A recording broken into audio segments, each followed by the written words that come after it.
Eu vou chamar o Ciro Gomes de professor Ciro Gomes. Não acho que professor no melhor sentido da palavra,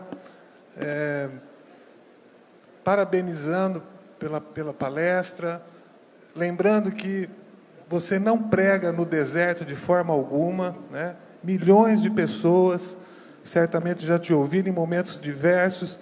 E o que eu gostaria, professor Ciro, é que justamente nesse contexto de aproximação de extremos ou de demonstração desses extremismos, né? E nessa busca de um caminho do meio, né? Quase que aristotelicamente falando, nesse ambiente em que os argumentos gerais e particulares são expostos com o máximo de erudição, mas também com um alto nível de ignorância, como é que o senhor, eu gostaria que o senhor expusesse, eu sei que o senhor tem, eu já ouvi isso, né, nessa trajetória política do senhor, desde o Ceará e mesmo nas campanhas para presidente, qual é a proposta de universidade que eu sei que o senhor tem em seus planos como candidato, no sentido da universidade ser um fator de mudança e que possa servir justamente nessa mediação de extremos, no sentido de política de Estado, que eu sei que o senhor tem essa visão.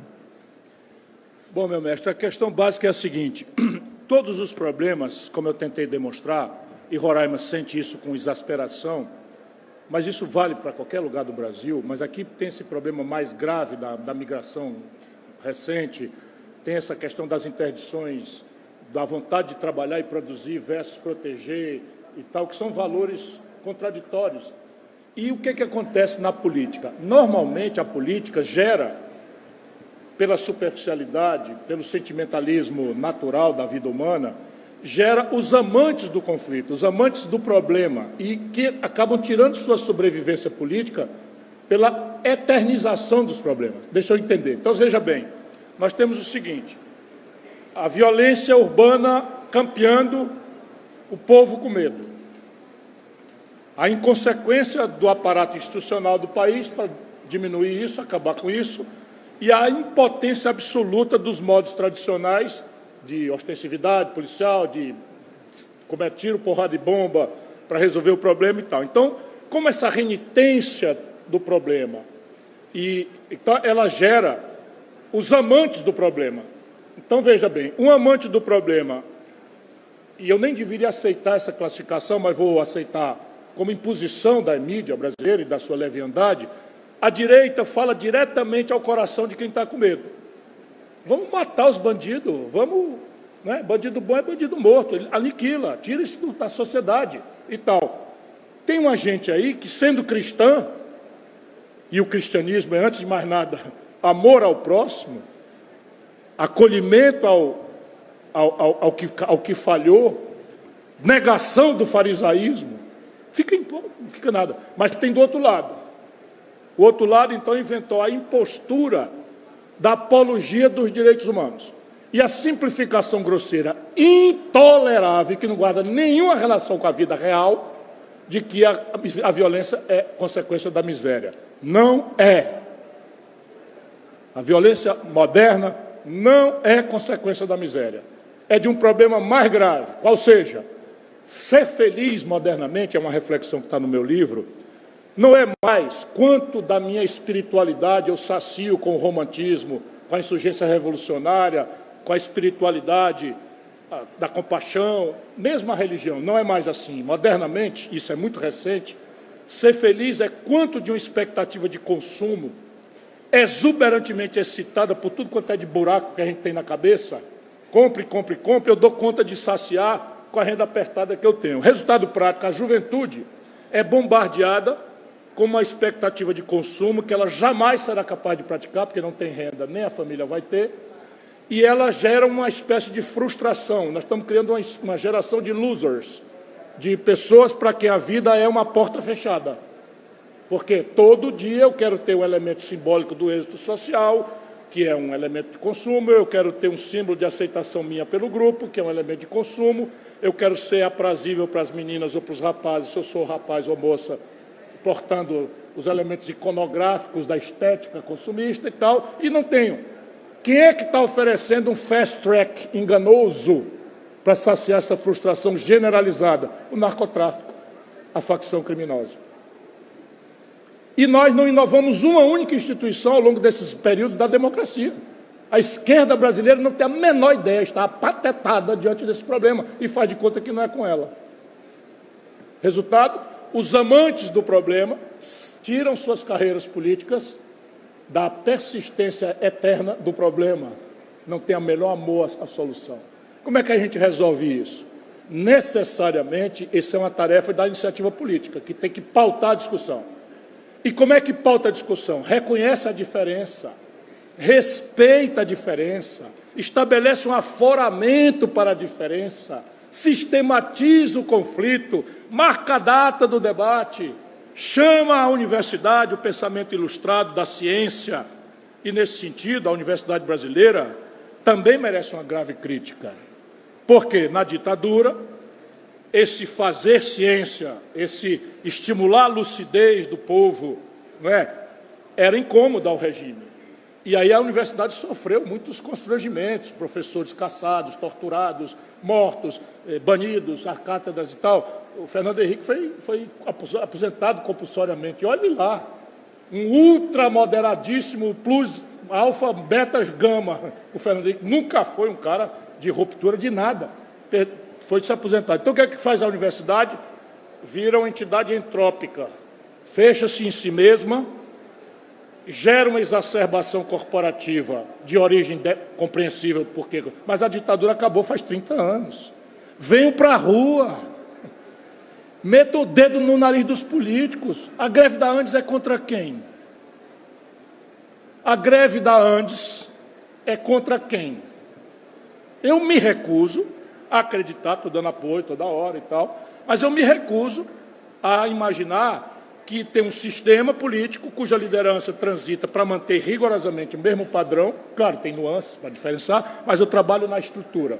É a mesma: câmbio flutuante, primário, meta de inflação, autonomia do Banco Central, política de paridade de preços internacionais, manejo do sistema político pela corrupção, pela ladroeira, salvo exceções, da distribuição cada dia mais recordista de emendas que pulverizam o orçamento no clientelismo e permitem a roubalheira generalizada. Por exemplo, todo o plus de receita que a educação brasileira está recebendo, porque agora os mínimos constitucionais não são mais constrangidos pelo teto de gastos, ou seu sucessor picareta, que é o arcabouço fiscal do PT, estão indo para emendas. Todo mundo que tem uma demanda agora procura um deputado para resolver o problema, problemas estratégicos, inadimplência do SUS com as conveniadas, carência de custeio das universidades. Então, se tiver um deputado legal, ele vai fazer sem cobrar 10%, tem muita gente que faz isso, mas a maior parte tem corretagem de emenda. Quem que quebra isso? Quem que quebra isso? É a liderança. Qual é o papel da liderança progressista? É conciliar com isso ou correr os riscos de confrontar? Não estou falando de confrontar pelo confronto, estou propondo uma metodologia. Senta aqui, meu irmão. Vem cá, você está contra, você quer fazer que a legislação do aborto, tem coisa mais picareta do que está se fazendo agora. Desce aí na rua de Boa Vista e pergunta quantas famílias têm a questão da punição do aborto como centralidade da sua demanda. Quantas famílias? Mas aí é o seguinte, eu sei que 99% das famílias estão preocupadas com a falência do crédito. 72 milhões de brasileiros estão no SPC. Eu sei que 90% das famílias estão preocupadas com a violência. Eu sei que 90% estão preocupados com o futuro da educação. Eu sei que a saúde é um flagelo. Todo mundo ou se obrigando a plano de saúde, cada mais vez desrespeitosos com a longevidade, etc., etc., que é uma característica da demografia brasileira. E qual é a agenda que passionalizou o país ao longo dos últimos 10 dias? São duas, empurradas ambas pela elite, como se fosse progressismo. Sabe? Uma é fazer o ajuste fiscal pelo corte das despesas. Aonde, carapalho? Vamos cortar a despesa. Eu anunciei aqui como última frase.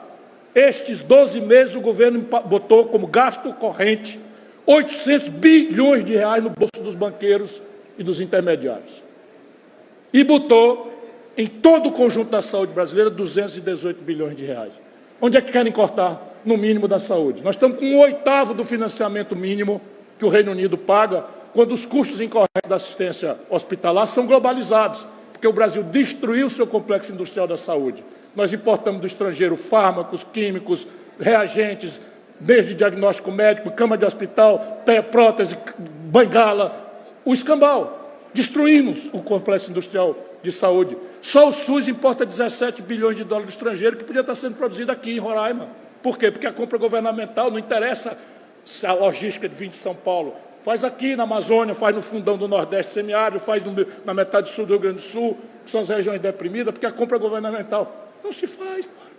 Por isso que eu digo que o Brasil tem potenciais. O problema é como fazer. Então, de um lado, a liderança do país tem que convocar o contraditório, sistematizá-lo, determinar a convergência ou estabelecer a hegemonia.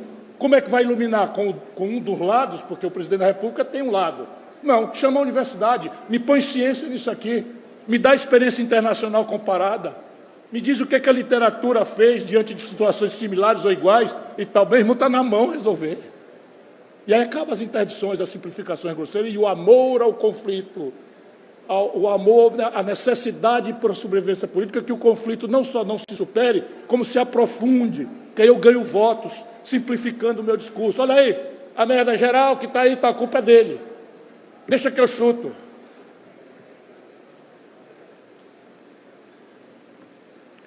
Muito bem.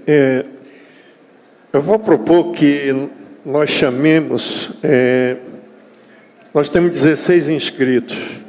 Então, se particularmente, individualmente, for fazer 16, né, vai ficar muito extenso, provavelmente. Então, eu chamaria, Ciro, faria 5 perguntas encaminhadas em bloco, não é? De modo que o nosso palestrante possa fazer respostas em bloco de 5.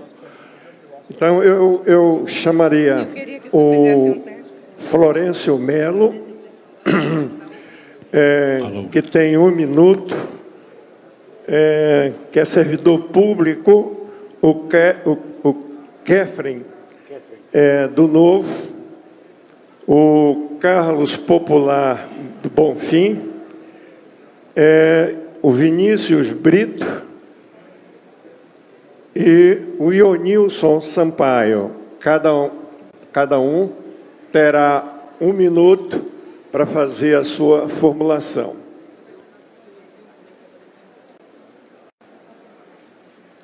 Então, eu chamaria o Florencio. Então, Florencio, 1 minuto, por favor. Só um minutinho. Vocês estão me ouvindo melhor com esse microfone aí atrás? Ok, obrigado. Florencio. Onde está o Florencio? Ok, Florencio. 1 minuto. Não funcionou o microfone. Então, vou chamar o Kefren, do Novo. Kefren, do Novo. Acho que saiu.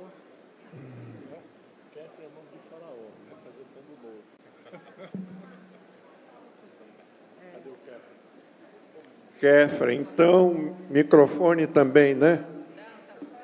O Florencio, ok. Pois não, Florencio Melo. Bom dia a todos. Ex-ministro Ciro Gomes, o senhor foi um dos idealizadores do Plano Real. O senhor também é um dos fundadores do Partido da Social Democracia. Passados 30 anos, se o senhor hoje fosse ministro da Fazenda ou presidente da República, qual modelo econômico defenderia para o Brasil? Obrigado. Qual modelo econômico o senhor defenderia hoje para o Brasil? Obrigado.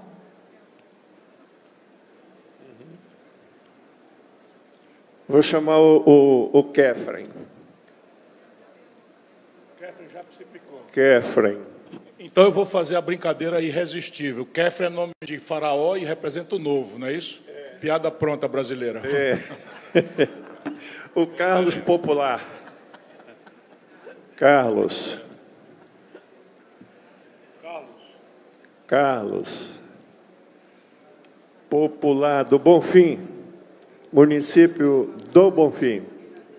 Olá, quero fazer aqui a minha pergunta ao senhor Dr. Ciro Gomes. A minha pergunta é o seguinte: eu sou o Carlos Popular do município de Bonfim. A minha pergunta é sobre os free shops lá, se o senhor tem conhecimento. O prefeito de Bonfim, ele há 6 anos construiu uma área do free shops. A minha pergunta vai o seguinte: se o senhor tem conhecimento, se a Receita Federal tem conhecimento sobre os free shops de Bonfim? Só isso, obrigado. Muito bem, então, depois do Carlos, o Vinícius Brito, estudante da Universidade Federal. Vinícius. Bom dia.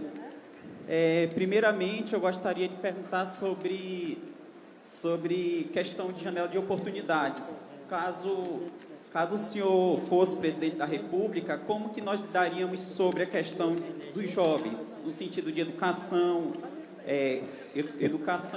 desenvolvimento nacional e empregabilidade, no sentido de como que a gente pode utilizar essa massa de universitários, de cabeças pensantes, assim como outras nações desenvolvidas, e tentar converter para que diminuísse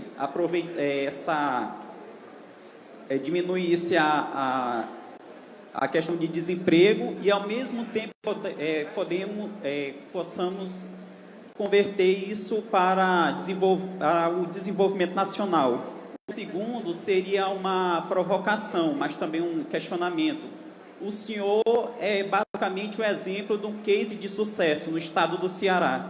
O que o senhor poderia ver, ou até mesmo o senhor consegue enxergar, ou até mesmo dar assim, parâmetro para nossas autoridades locais para o estado de Roraima?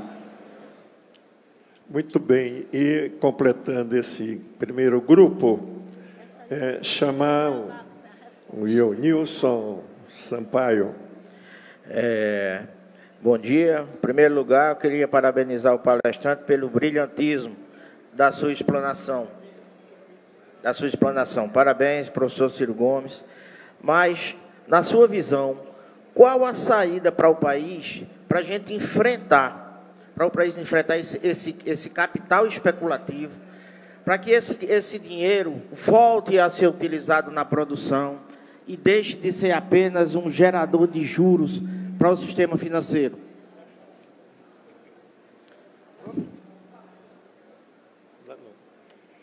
Muito bem, Ciro. Vamos lá.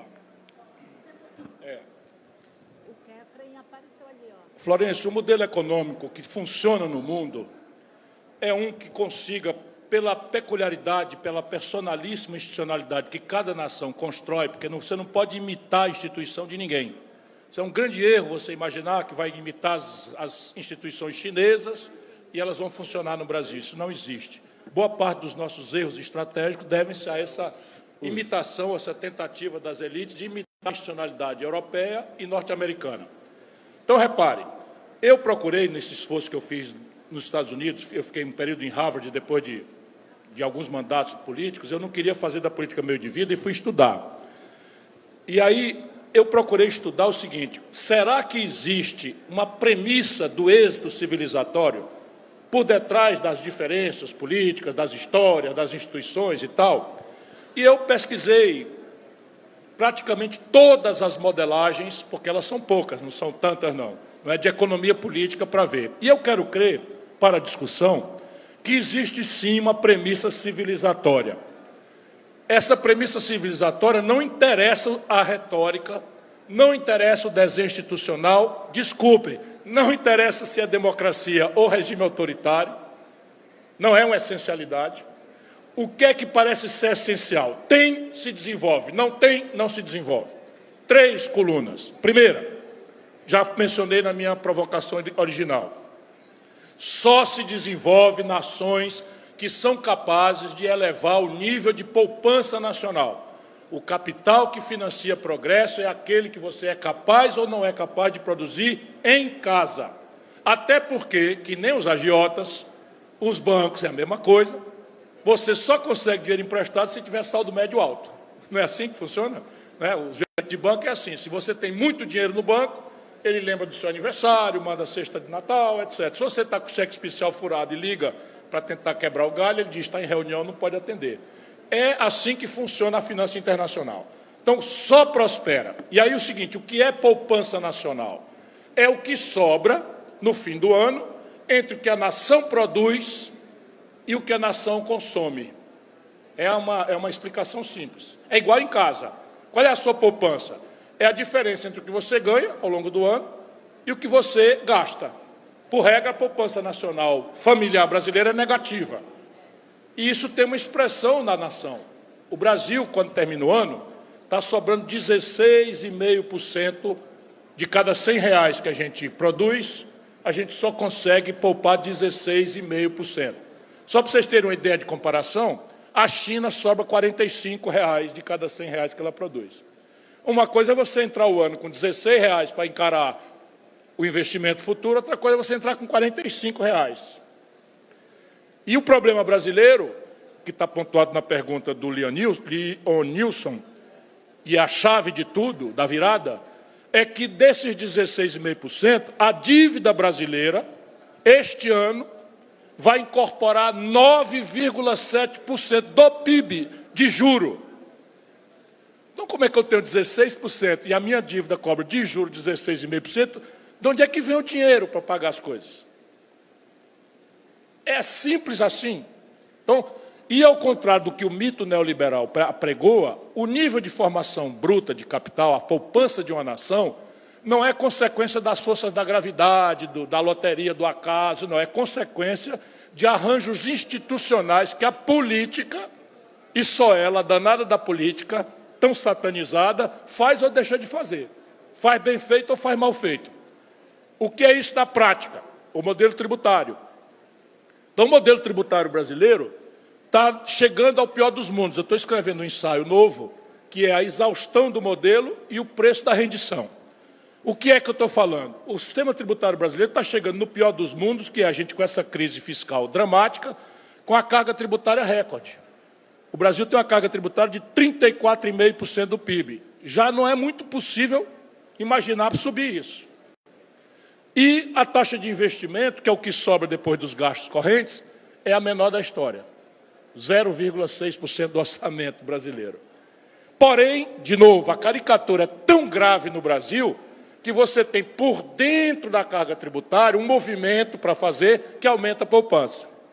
Trocando a incidência injusta, perversa, vocês vão ver, vai nascer nessa tal reforma tributária que estão celebrando. Alô, alô, Roraima, abre o olho, minha irmã querida.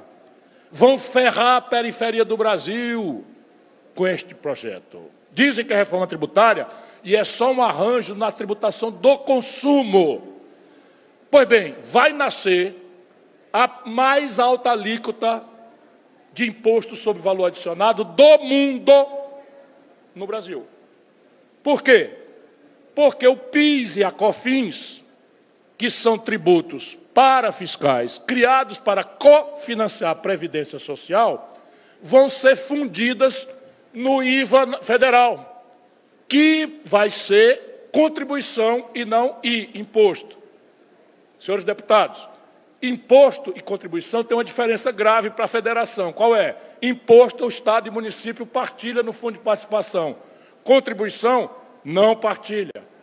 E vai entrar nisso daí o IPI, que é uma das principais fontes do FPE e do FPM dos municípios. Alô, Bonfim, aperta o cinto, a coisa vai piorar e é muito, porque estão mandando piso salarial para enfermeiro, piso salarial para gente de saúde, piso salarial para gari, tudo bem. E tirando o dinheiro. Aumenta a despesa de Brasília para cá e tira o dinheiro. E é tudo muito simpático, é o amor ao conflito. Quem é que vai achar ruim melhorar o salário de gari? Quem é que pode ser contra melhorar o salário de enfermeiro? A questão é como pagar.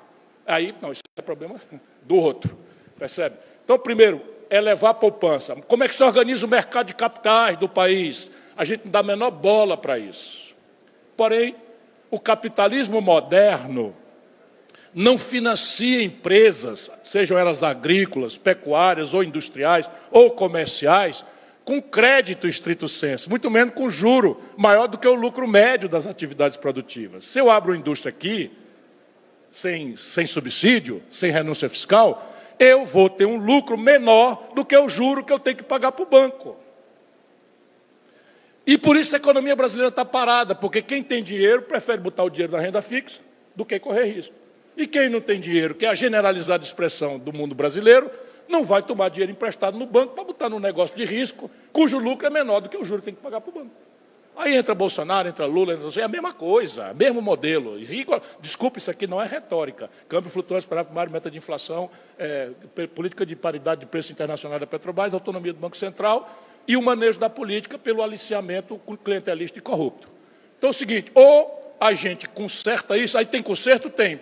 Dói, mas pode doer nas minorias abastadas. Por exemplo, o mundo inteiro, sem exceção que eu conheça de sério, cobra imposto de renda na pessoa física sobre a distribuição na pessoa física de lucros e dividendos empresariais. Eu fui ministro da Fazenda, eu cobrei. Cobrando do jeito que eu cobrei, arrecada 80 bilhões de reais por ano. 80 bi. Qual é a razão de um trabalhador que ganha 2 salários mínimos, pagar 15% de imposto de renda na fonte, e o dono do Itaú, quando acaba de apurar o lucro de 16 bilhões de reais no trimestre, bota na pessoa física 3, 4 bilhões no bolso, não paga um centavo de imposto. Com isso, eu posso reduzir 2 pontos no IVA. Depois, vamos lá, é atípico, mas é da realidade brasileira. 1% do povo brasileiro é dono de 50% da riqueza nacional. Ou, pior, 5 pessoas no Brasil, eu conheço todas 5 pessoalmente, têm fortuna equivalente às posses dos 100 milhões de brasileiros de classe média mais pobre. Ouviram? 5 pessoas, 1, 2, 3, 4, 5, são mais ricos do que a soma de todas as riquezas dos 100 milhões de brasileiros mais pobres. Eles são 56 mil pessoas. Se eu cobrar uma alíquota moderadíssima de 1,5% ao ano sobre o patrimônio, regular a conta de capital, que eles dizem que vai embora do Brasil, eu sei fazer. Agora que outro aprenda e faça, porque eu não quero mais. Você regula a conta do IOF, que é 0,38 para 1,5 também, você arrecada mais 80 bilhões de reais. Já deu 160 bilhões de reais, acabou o déficit primário. Aí você começa a sinalizar como é que o juro pode cair, sem a prostração, mas não é só isso. Percebe? Tem saída. Deixa eu dizer uma coisa aqui que atrai muita antipatia, mas eu estou falando para o povão, com o meu coração. O imposto predial, IPTU, da cidade de São Paulo, arrecada por mês o que o imposto territorial rural da imensa fazenda do agronegócio global, Brasil, arrecada por ano. Se justifica isso? É simples, é claro que eu não estou defendendo nenhuma exorbitância, eu estou dizendo que o IPTU, que o povo brasileiro que mora em São Paulo paga por mês, arrecada mais do que o imposto territorial rural de todo o território brasileiro, arrecada por ano. É a mesma incidência, é o mesmo tipo de procedimento. Perdão. Então, há solução por dentro do sistema para você diminuir a tributação. Por exemplo, Lula renovou a promessa ontem de isentar o imposto de renda até 5 salários mínimos. Não vai cumprir. Não vai cumprir. Não é porque ele está mentindo, não. É porque ele não para estudar. A crise fiscal brasileira, a gente chama no Ceará, deu na laje. Então, eu estou falando da primeira pedra civilizatória, respondendo a pergunta. Alto nível de poupança nacional, dei aqui algumas pistas, tem mais 10 de como é que a gente eleva a poupança nacional. A mais importante é redesenhar o modelo previdenciário. E aí também tem detalhes, como fazer, etc. Ninguém quer discutir, só querem avançar contra o valor do salário mínimo para as aposentadorias, que já é o pior salário mínimo das Américas. Anotem aí, o Brasil é a segunda economia mais rica das Américas. Só perdemos para os Estados Unidos em volume de riqueza. Não per capita, mas em volume de riqueza. Pois bem, a nossa economia paga o pior salário mínimo de todas as Américas para os seus trabalhadores. Não é por causa da economia, é por causa da falência do setor público, que é real. E aí querem agora desvincular os benefícios previdenciários do salário mínimo para que o aposentado brasileiro, na hora que a doença aperta, na hora que as dores chegam, que os remédios dolarizados ficam mais caros, tirar do salário mínimo, que já é o mais vil. Só perdemos para a Venezuela, tá? Para ser bem criterioso tecnicamente, o da Venezuela é o único pior do que o do Brasil, mas também o desastre que está aí, eu esculhambo o regime da Venezuela, a turma do PT gosta, eu não. Né? Não é que gosta, eu estou fazendo ironia aqui onde não devia. Né? Então, repare, esse é o primeiro bloco. O segundo, eu posso ser mais telegráfico. Nunca prosperou nenhuma nação que não tenha achado um ponto ótimo de convergência entre Estado forte, musculoso, dotado de alta capacidade de energia, de intervir, de financiar, de investir, com um empresariado convergente, ou seja, para o lado dos estatistas, sem empresário não anda. A China aprendeu isso nos anos 70, 80. Começou a andar a partir daí. Os americanos sempre tiveram um empresariado forte e sempre tiveram um Estado ultrapoderoso. Ultrapoderoso. Aqui o expediente é complexo industrial militar, complexo de saúde, em que eles, a pretexto de defesa, jogam trilhões de dólares na pesquisa, no desenvolvimento, e aí o que é que eles são danados? Estendem isso rapidamente para a iniciativa privada, via compra governamental. O exército americano tem uma fortuna de recebíveis em royalties. Eles desenvolvem a propriedade intelectual, passam para as indústrias, e as indústrias pagam eternamente para eles o royalty. Nós, no Brasil, zero. Então, é a segunda vertente, coordenação estratégica, governo, empresariado, academia. E o terceiro elemento é investimento em gente. Vou dizer de novo um dado insultuoso da democracia brasileira. Em 1980, quando eu começo a me dar por gente, estudar as coisas do Brasil, a Coreia do Sul não produzia nenhum automóvel. Nenhum. E o Brasil já produzia 400 mil unidades por ano. Vinham aqui delegações coreanas para entender como é que um país periférico tinha germinado uma indústria automobilística.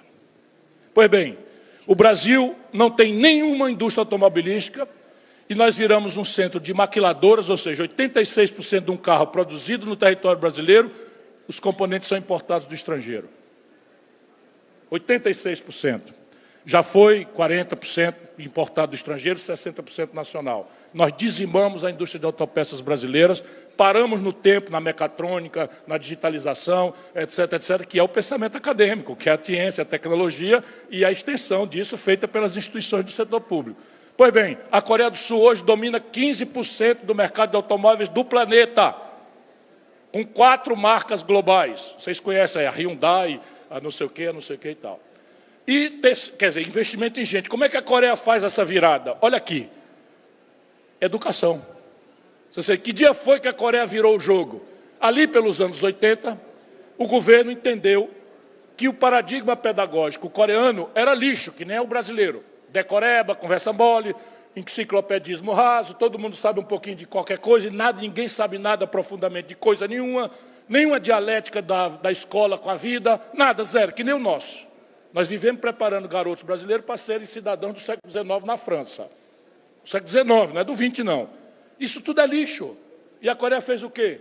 Aumentou a jornada da presença da criança na escola, mudou a ênfase da matemática na escola e explodiu nas engenharias, nas tecnologias e tal. Só a partir disso, evidente, política industrial de comércio exterior, dirigismo, protagonismo para o setor exportador, tudo o inverso do que o Brasil faz. Tudo o inverso do que o Brasil faz. Então, repare, são 3 pilares, nós estamos mal nos 3, mas dá para fazer. Espera aí, eu ainda estava com as perguntas aqui e eu molhei. Vou lá só na parte financeira. Veja, vamos nos transportar para um endividado. Você não pode responder, como certa esquerda burra faz, de que a solução para o endividamento é calote. Por quê? Porque a substância da dívida pública corresponde à poupança popular. Então, o que é a dívida pública? É o FGTS da classe trabalhadora, que está hospedada lá e vira passiva do governo, porque ela tem que ir um dia e pagar para o trabalhador o FGTS. Estão fazendo 1000 demagogias, estão destruindo essa poupança com clientelismos e tal. Nós perdemos os vetores centrais de financiamento de moradia, de saneamento básico, tudo esculhambação no Brasil é geral. Eu fico indignado, eu estou me policiando, porque eu sou agora um acadêmico. Então, repare, a caderneta de poupança das pessoas é ativo do povo, que corresponde ao endividamento do setor público, certo? Então, não dá para brincar com isso.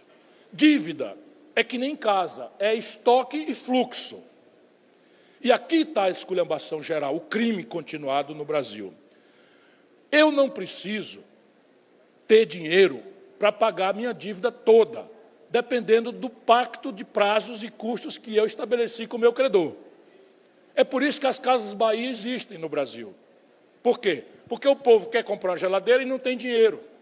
Quer comprar um micro-ondas e não tem dinheiro. Custa R$600, mas é a metade do salário mínimo.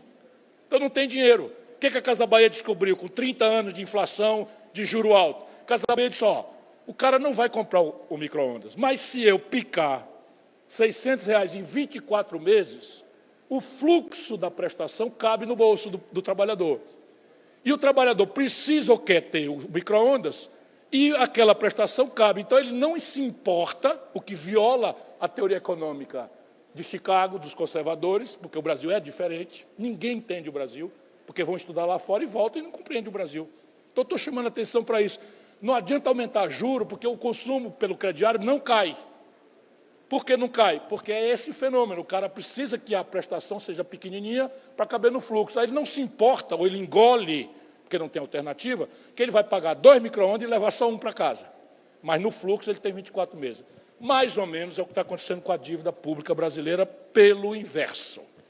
E sem pacto, sem acerto. Então, repare, dívida pública, quer dizer, equilíbrio fiscal, que estão falando, vocês vão ouvir muito falar isso esse resto de ano, e o Lula está na beirinha do abismo. Se ele não encarar agora, o governo dele vai terminar ruinoso.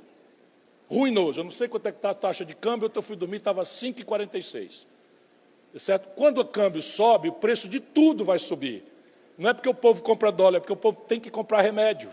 E remédio é tudo dolarizado. Vai subir o pão, vai subir o macarrão, porque não é que o povo compra dólar, compra pão e macarrão que é feito de trigo é importado do estrangeiro em dólar. Sabe, a picanha vai ficar mais cara, porque...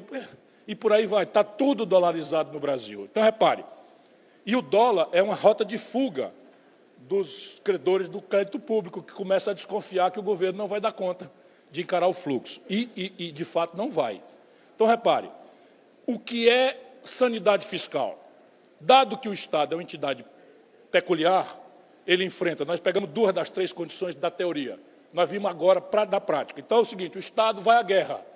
Ele não pode ir à guerra fazendo conta de padeiro se o imposto que entrou nesse mês dá sobra para comprar equipamento de guerra. Então, é uma peculiaridade da literatura para explicar. Mas epidemias também, mas calamidades também. Nós tivemos epidemia e calamidade para mostrar a peculiaridade do Estado. Então, qual é a lógica do equilíbrio fiscal, que é um valor importante, não gastar mais do que arrecada? É a sustentabilidade da dívida pública no tempo. Casa Bahia versus consumidor. Então, por definição teórica e na prática do mundo, as dívidas públicas são de longo prazo. Por quê? Porque é aí que se hospeda a poupança de longo prazo da sociedade. Então, eu não preciso ter dinheiro para pagar a dívida, nunca vou precisar pagar a dívida. Eu preciso ter capacidade, no fluxo, de honrar os vencimentos parciais que ela vai fazendo. O que é que o governo brasileiro aceitou fazer com essa autonomização do Banco Central criminosa que fizeram em plena pandemia, sem conversar com ninguém, e, infelizmente, o Lula aceitou, não mudou nada e fica falando mal do presidente do Banco Central, como se fosse o ombudsman do governo. Ele não ficaria nem eleição nem a posse. Ele tinha que sair. Mas não pode demitir. É mentira. É mentira. Lei Complementar 179, artigo 5º, inciso 2º, diz as condições de demissão, estão todas dadas. Então, o que está acontecendo no Brasil? A dívida se aproxima de 80% do PIB e está vencendo inteirinha em 4 anos. E 1 trilhão e 500 bilhões estão vencendo agora, no momento em que nós estamos conversando. Sabe qual é o fluxo fiscal capaz de honrar esse galope de vencimento? Nenhum. Tecnicamente não existe. Aí, resultado prático, o sistema financeiro bota a faca no pescoço do governo e diz: eu quero um juro real mais alto do planeta. alegando insegurança. Só que isso é mentira. Por quê? Porque se fosse verdade, o balanço dos bancos estava registrando prejuízo. E eles estão, na verdade, contabilizando recorde sobre recorde. Esse trimestre, 148 bilhões de reais. De juro, eles levaram 800 bilhões de reais nos últimos 12 meses. E isto sai da imprensa. Isso tudo é dívida nossa. Isso é o juro do crediário de todo mundo que está aqui, que paga o preço disso. São os impostos, é a depressão do investimento, é a desqualificação da saúde, tudo vai por esse dreno, que eu dei o exemplo aqui e tal. Com a educação a gente gasta 149 bilhões e com juro 800. Compreende? Como é que resolve isso? Fluxo e estoque. Fluxo e estoque. Eu dei aqui fluxo. Se eu botar um tributo sobre lucros e dividendos, se eu colocar uma tributação específica sobre grandes patrimônios acima de 20 milhões de reais na pessoa física, só 56 mil pessoas são alcançadas. Por uma peculiaridade brasileira, a concentração de renda aqui não tem precedente. Se eu estabelecer uma progressividade maior no imposto de renda, tudo isso que eu já fiz, tá, meu irmão? Eu fui ministro da Fazenda e fiz tudo isso. Eu fiz isso no Ceará. É o quê? Qualificar o fluxo para que tenha uma folga grande de dinheiro, não para ganhar a confiança dos credores, mas para não precisar deles. A outra coisa, que é a carta na manga, que só quem tiver compromisso popular verdadeiro pode fazer, é que nós temos uma espécie de caderneta de poupança. Você acredita nisso? Então, pelas tantas, o governo brasileiro, era PT já, teve uma ideia genial. Eu estou muito pobre. Qual é a ideia genial? Eu vou pedir dinheiro emprestado para o agiota a 14% de juro ao ano, vou comprar dólar e vou botar nas reservas cambiais a juro zero. E vou sair por aí me exibindo, que eu sou um homem rico.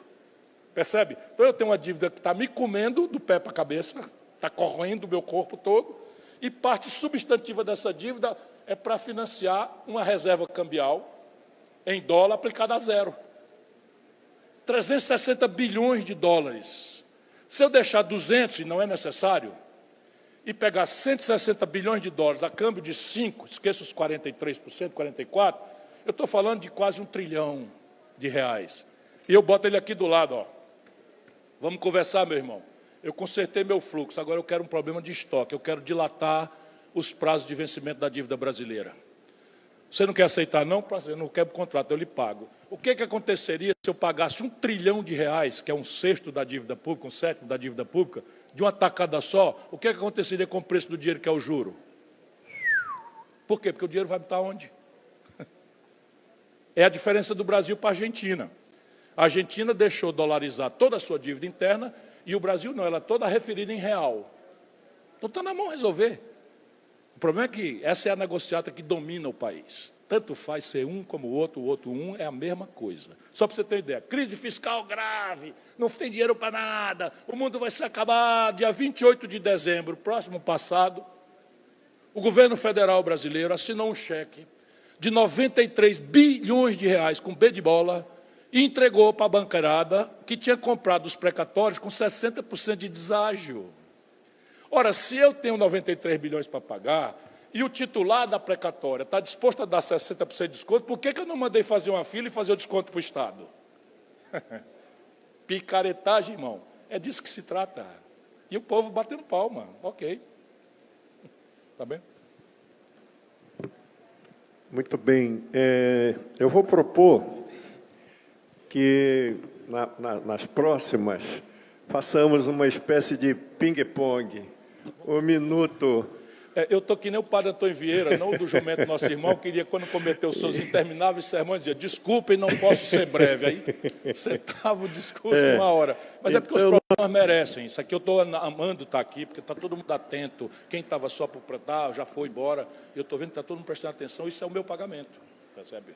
Não, eu sei que é estimulante, principalmente quando se tem essa bagagem toda, né, Ciro? Então, nós temos aqui cinco perguntas que são sobre o mesmo tema. Alguns se identificaram, que é da ex-deputada Ione Pedrosa, tem da Rosângela, do Josenildo e de um grande admirador seu, e que ama Roraima, né? Essas 4 fazem a seguinte pergunta. O senhor falou da complexidade de que se impõe a necessidade de soluções.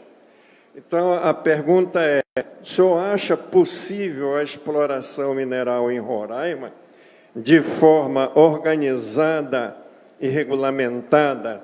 O senhor é favorável? E agora, com o petróleo na bacia do Tacutu, como é que se enfrenta essa questão dessa exploração, né? Um caminho para isso. E, na mesma linha, também tem aqui, se pergunta sobre essa sua visão sobre esse potencial econômico no que diz respeito em relação ao garimpo, né? E que medidas, em termos de políticas públicas, poderia ser examinada e encaminhada para se ter uma exploração sustentável que beneficie a população local. Então, são essas 4 perguntas que tratam do mesmo tema. O máximo objetivo possível. Eu ando pensando muito sobre isso. A grande primeira ferramenta metodológica para sistematizar essas contradições, não ter medo delas, colocá-las justapostas e puxar um grande debate, um arbitramento com a ciência, é o que se convencionou chamar de zoneamento econômico ecológico. Então é inadiável, repressão não vai resolver. Afrouxar a repressão agrava o problema.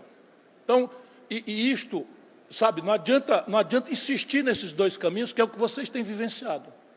Então, o que é preciso? É preciso fazer um olhar sobre o território e aí estabelecer o zoneamento econômico ecológico, que eu proponho que seja feito antes das providências de fato consumado que já foram tomadas à luz de interesses outros, legítimos que sejam, nobres que sejam, mas fragmentários e incoerentes com o que nós precisamos fazer. Então, o trabalho não pode ser tecnocrático, ele tem que ser validado pela sociedade, o que significa o seguinte: nós vamos começar em Roraima, e era um belo lugar para começar, porque a densidade demográfica aqui é muito baixa, diferente da questão, não é, por exemplo, do Pará, que já foi muito longe no desflorestamento, diferente da questão do Acre, que meio que pacificou uma espécie de extrativismo medieval, marinista e tal, que vai quebrando galho ali, é uma pobreza razoavelmente digna e tal.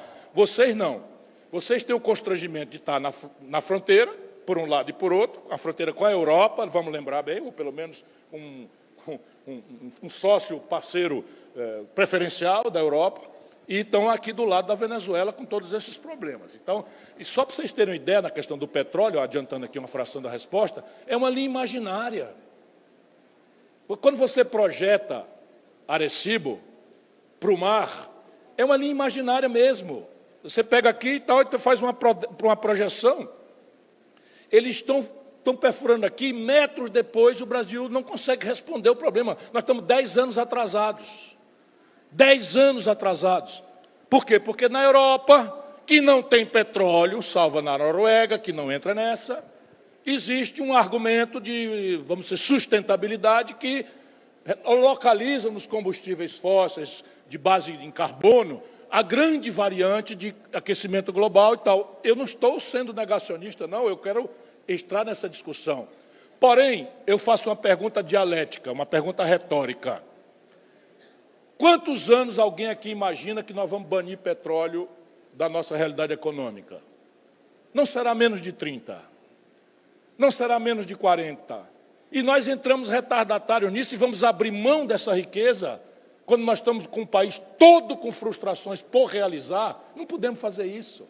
E nós temos uma virtude em relação ao mundo, é que nossa empresa é uma empresa estatal, portanto, submissa a determinados padrões de execução da sua tarefa, que tem a ver, de um lado, com compliance, lato sensu, e tem a ver com outro, com condicionantes ambientais rígidas, que de ordem pública e tal. Mas, porra, interromper a pesquisa, mentindo que a pesquisa e a lavra é na foz do Amazonas, isso é mentira. Essa pesquisa é a 530 quilômetros da foz do Amazonas. E não é possível mais adiar isso, porque é 30 anos para fazer. Eu já adiantei a questão do petróleo, e nessa bacia sedimentar de vocês, isso é uma bolha de petróleo monstruosa, que todos os meus assessores por aí que entendem acham que tem. Ora, eu já fui bater em Urucum, no interior do Amazonas, na luta pelo gasoduto Coari-Manaus. Qual é o problema, pelo amor de Deus? Manaus dependendo de diesel importado de São Paulo para girar sua termoelétrica, extremamente poluidora, não faz sentido.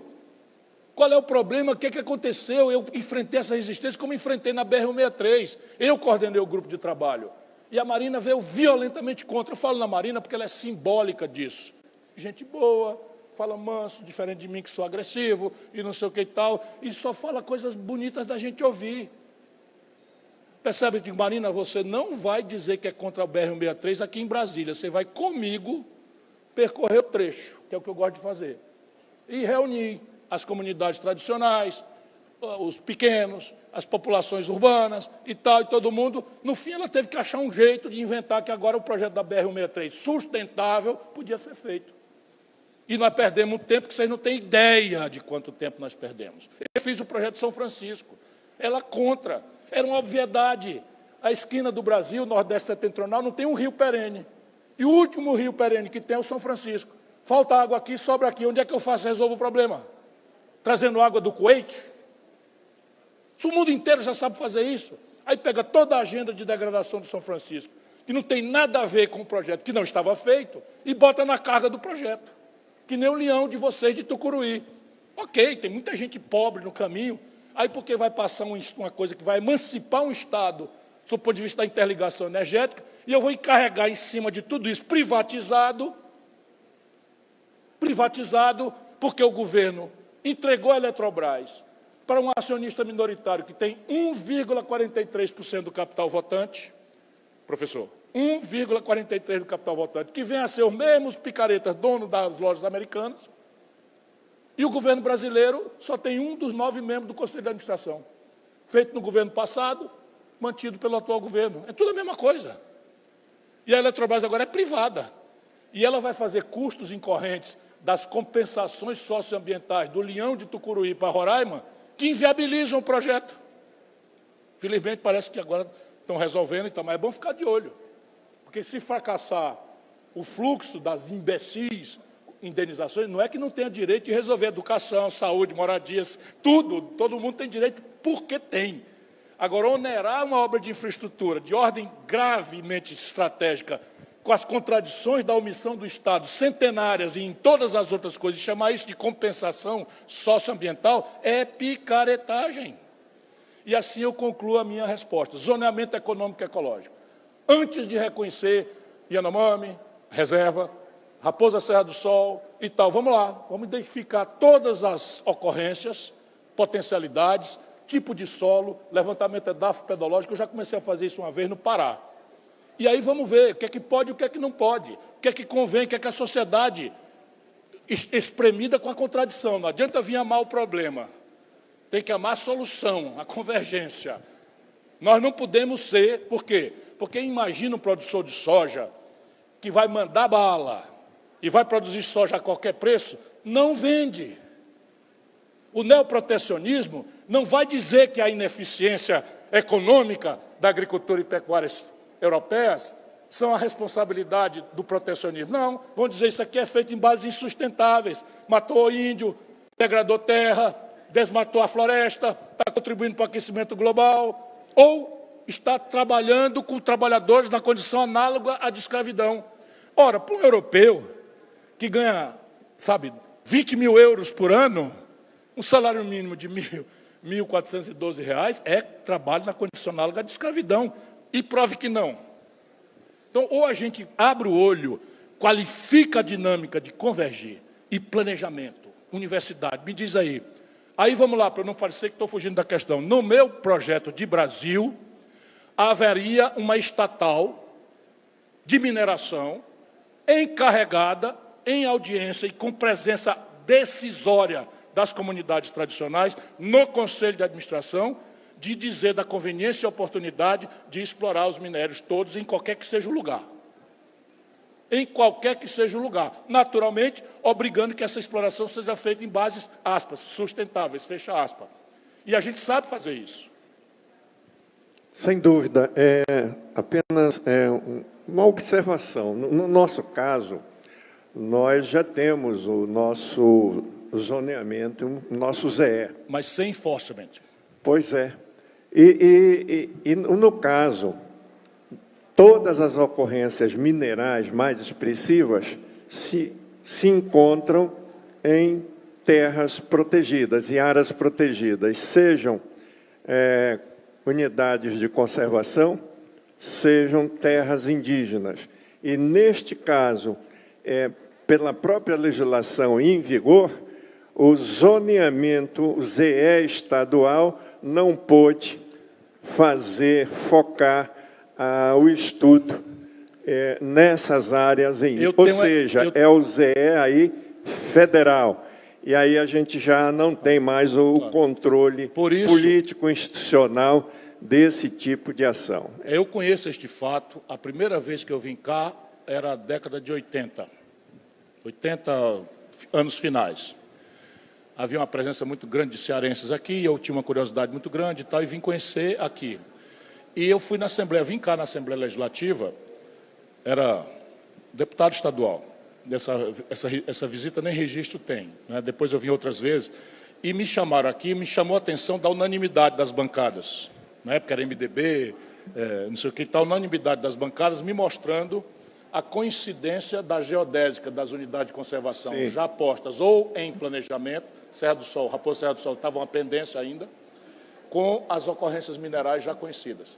O que parecia ser uma coisa meio que propositada, ou essa era a paranoia vigente aqui. Ou, estou falando para não assumir coisa.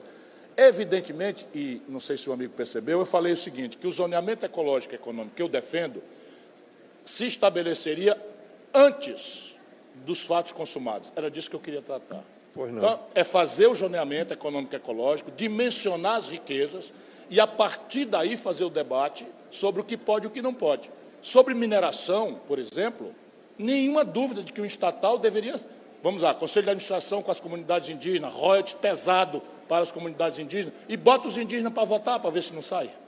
É isso aí. Aí eu vou dizer o seguinte, eu deixo de ouvir meia comunidade, eu conheço os índios americanos, conheço os índios americanos. Até cassino eles têm onde a lei não permite. Os australianos. Todo mundo. Só nós, imbecilmente, porque atendeu o onguismo. É isso aí. Que está no poder com a Marina. Sem dúvida. Muito bem, então, encaminhando, eu chamo o Kefren, 1 minuto, o Zé Reinaldo, 1 minuto, professor Sandro, professor Ademar de Melo e o Fernando Dantas. Então, eu chamaria o Kefren. Bom dia a todos. Fiz uma brincadeira com você, vai desculpar. Pode. Pelo nome Kefren, você já deve imaginar de onde eu vim, né? Sou cearense, Juazeiro do Norte.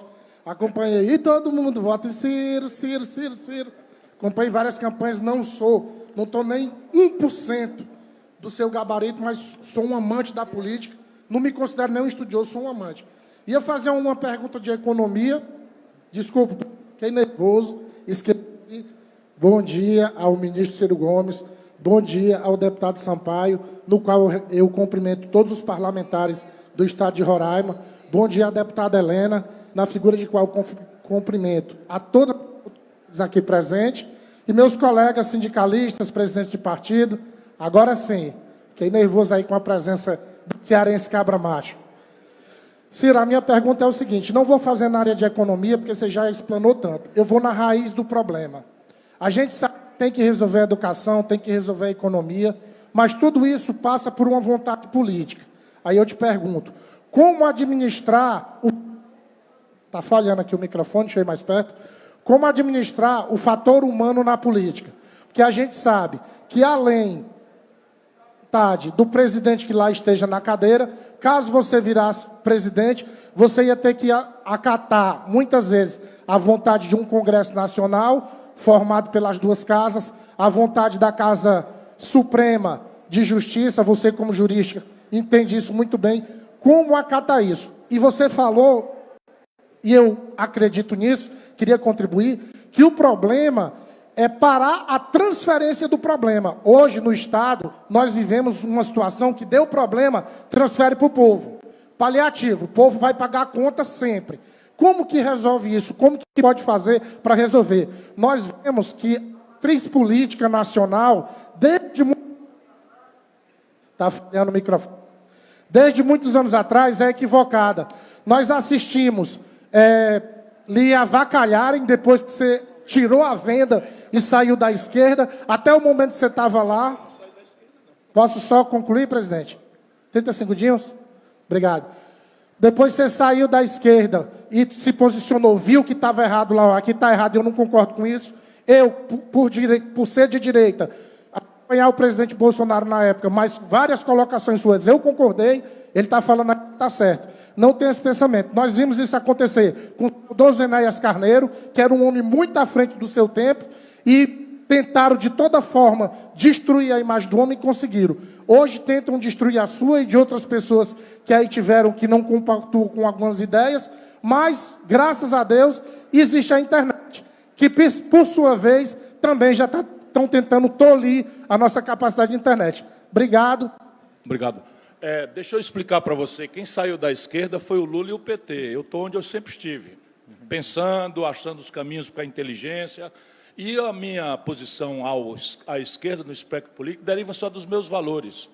Eu não consigo ser feliz pensando nas pessoas todas pobres. É basicamente isso. Eu ganhei o Prêmio Mundial de Combate à Mortalidade Infantil, fui receber isso no plenário das Nações Unidas, e assim, se você olhar o que eu fiz, é ridículo. Sim, 5 ações básicas de estímulo ao aleitamento materno, imunização, terapia para infecções respiratórias agudas, tudo que eu tinha lá, os recursos, e ninguém fazia. Então, eu já há muito tempo, desde sempre, eu sou livre dessas reduções. Você, por exemplo, quando diz que é de direita, você não resistiria a 4 perguntas minhas. Por quê? Porque você provavelmente é cristão. Você é cristão? Então, você não é de direita. Pronto, a primeira já matou, me dispensa das outras 3. Percebe? Não existe isso. O problema é tudo adjetivo, tudo é simbólico, tudo é precário, tudo é superficial, tudo é enganação, manipulação dos nossos sentimentos, sabe, genuínos, ou de individualismo, que é um caminho. Sabe, o seguinte, não, eu vou fazer minha parte e o resto que se vire. Isso é uma expressão respeitável. Isto é direita.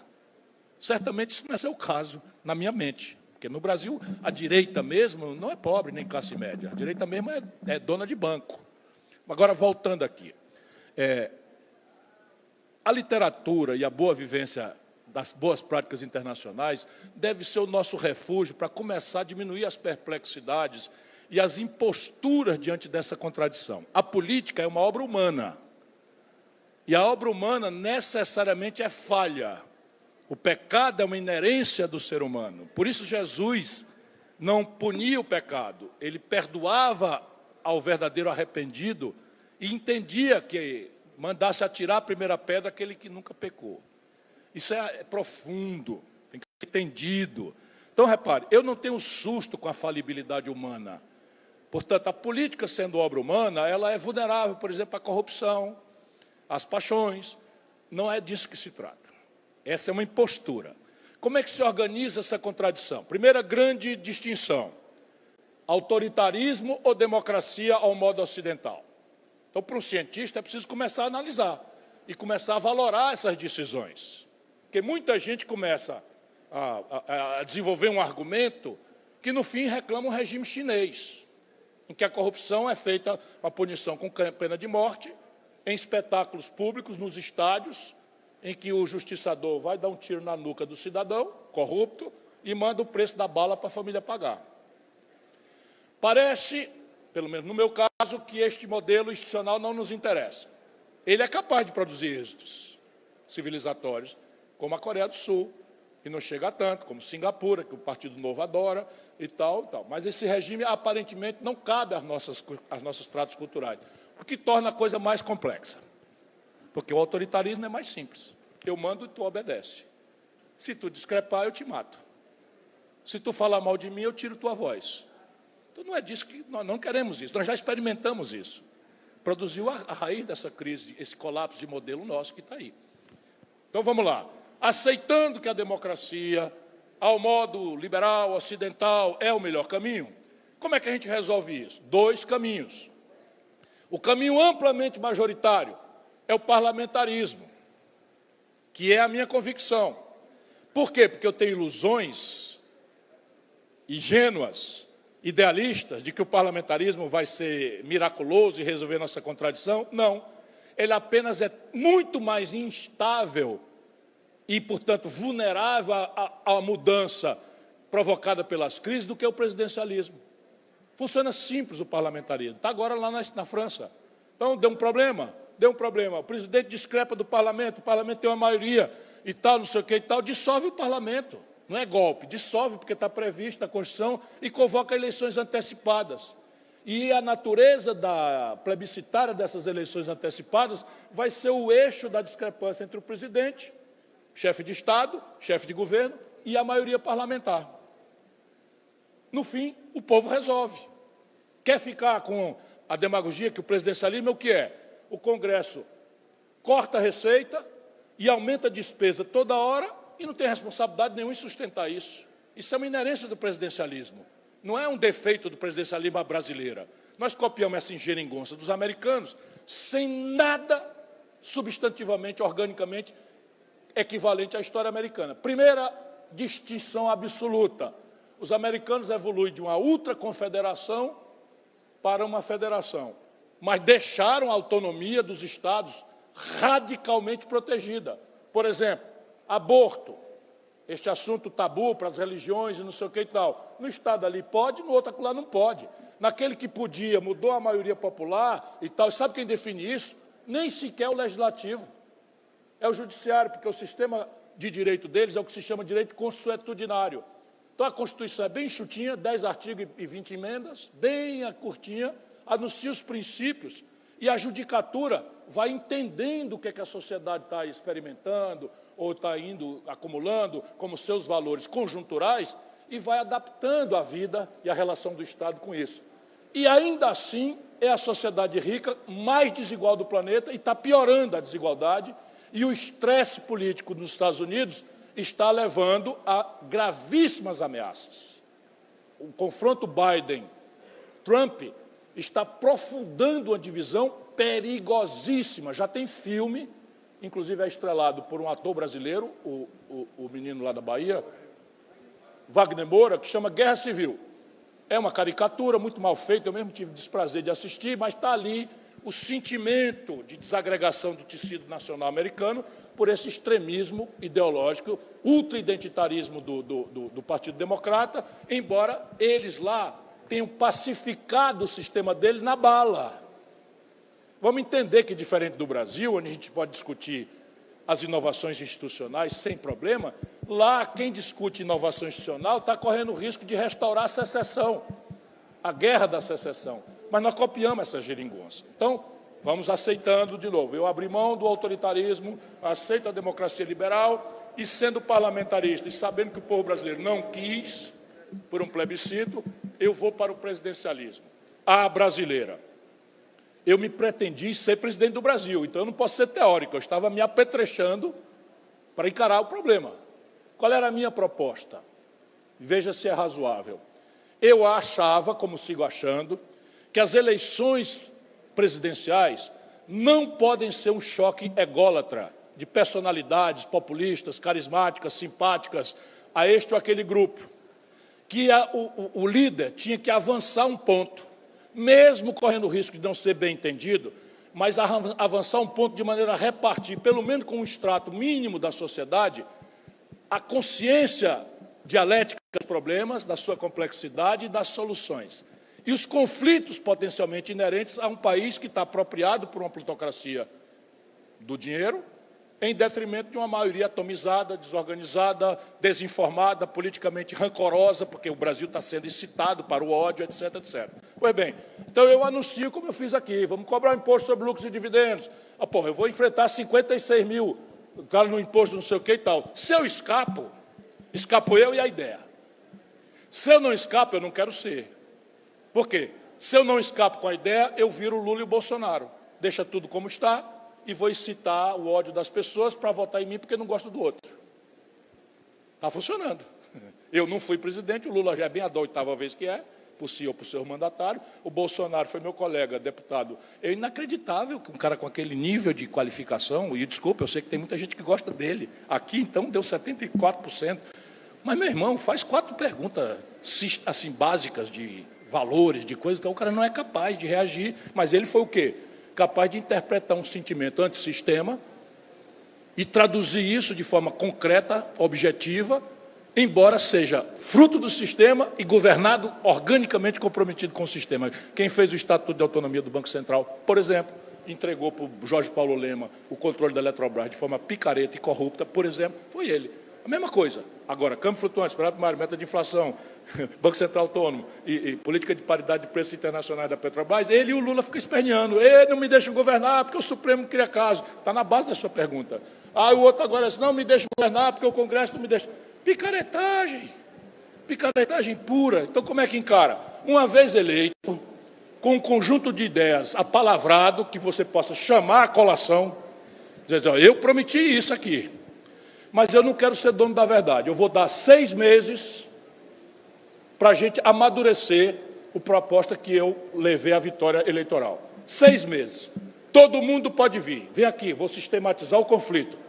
Bolsonaristas, lulistas, não sei o que, então venham cá, acabou a eleição, sou presidente de todos. Me ponho aqui desamando a minha própria ideia, mas eu trago como minha obrigação para quebrar a inércia a ideia, mas quero a reação de todos aqui. Vamos melhorar, aperfeiçoar, jogar fora. Agora, quem for jogar fora, bota uma ideia boa no lugar, que resolva o problema. A equação de poupança nacional, a equação de projeto de desenvolvimento, a equação de capacitação do capital humano, que são as minhas intransigências. Essas 3 eu não abro mão. A forma de fazer, eu não amo nenhuma. Se alguém tiver uma ideia melhor. 6 meses discutindo, na frente do povo. Na frente do povo. Chegou o dia, 6 meses depois, vamos votar. Vamos votar. O que eu terei feito nos 6 meses anteriores? O que teria feito ou o que poderá fazer? Então, jogando tudo fora. Eu chamava todos os governadores e principais prefeitos e dava a eles, em troca de uma mediação sistemática de suas bancadas em direção a esse debate, a rolagem de 4 anos da dívida dos estados e municípios. São Paulo ficaria com 13% da sua receita corrente líquida para jogar na reeleição do governador, nas obras que quisesse, porque eu ia dar 4 anos de capitalização do vencido para o futuro. Não era patrimonialmente. Isso aí dá 10% da dívida brasileira. 80% desses 10%, São Paulo, Rio, Minas e Rio Grande do Sul. 4 estados. E eu converso com eles. Quer? Está aqui. Vota tudo que eu te dou. Se não votar tudo, não te dou. E eu, então, crio um processo poderoso de mediação, porque o político, deputados federais, a Helena já saiu, só respeita uma coisa mais do que os lobbies. Sabe? É a ingerência do governador e do prefeito lá na hora de votar. E eu estava lá com os prefeitos, que eu já fui prefeito, estava lá com os governadores. Olha aqui, meu irmão, você vai ficar com X milhões, eu vou acabar com a burocracia de acesso a crédito, vou fazer não sei o que e tal, porque eu quero aumentar a poupança nacional nessa direção. Mas você tem que me dar o voto favorável a essa nova ordem, esse novo projeto, as bases desse novo projeto, ok? E eu vou compor o meu ministério. E eu dizia quando era candidato, preste atenção que vocês vão votar para deputado, porque em quem vocês votarem é com eles que eu vou negociar. O que eu posso, entretanto, propor é que as negociações serão em outras bases que não o clientelismo, ao qual o deputado está obrigado. Eu não tenho moralismo, nem eu fui deputado estadual 2 vezes, fui deputado federal. Ou o deputado joga esse jogo ou vai ficar na curva, porque o outro está jogando. Quem faz esse arbitramento? O presidente da República. Vai ter emenda? Vai ter emenda. Qual é o problema de ter emenda? Só que vai ser assim, ó, na LDO, por este ano, só vai ter emenda para a moradia popular. Ano que vem a gente discute outro trend, para poder o quê? Dar consistência estratégica a essa pulverização de dinheiro. Então, no limite. Deu certo, pronto, estamos no coisa. Mas eu sou um cara precatado. Se não der certo, eu quero, desse mesmo projeto, por maioria simples, resolver a parte que ficou do conflito por um plebiscito, por um referendo popular. Por quê? Porque eu restauro no presidencialismo a dinâmica de mérito do parlamentarismo, o povo resolvendo a parada. Simples assim. Pergunto, se eu proponho ao Congresso brasileiro hoje um imposto sobre grandes patrimônios acima de 20 milhões de reais na pessoa física, que alcançam apenas 56 mil pessoas, qual será a resposta desse Congresso a mim? Não, já tem me imposto demais, é dinheiro mais para roubar e tal. Se eu proponho isso num plebiscito, tu acha que vai ser 90% ou 99% o sim? É que se você quer servir. Mentira é que não tem saída. Quem diz que não tem saída é porque já está roubado, já está sendo sócio, já está gostando da esculhambação e dela faz parte.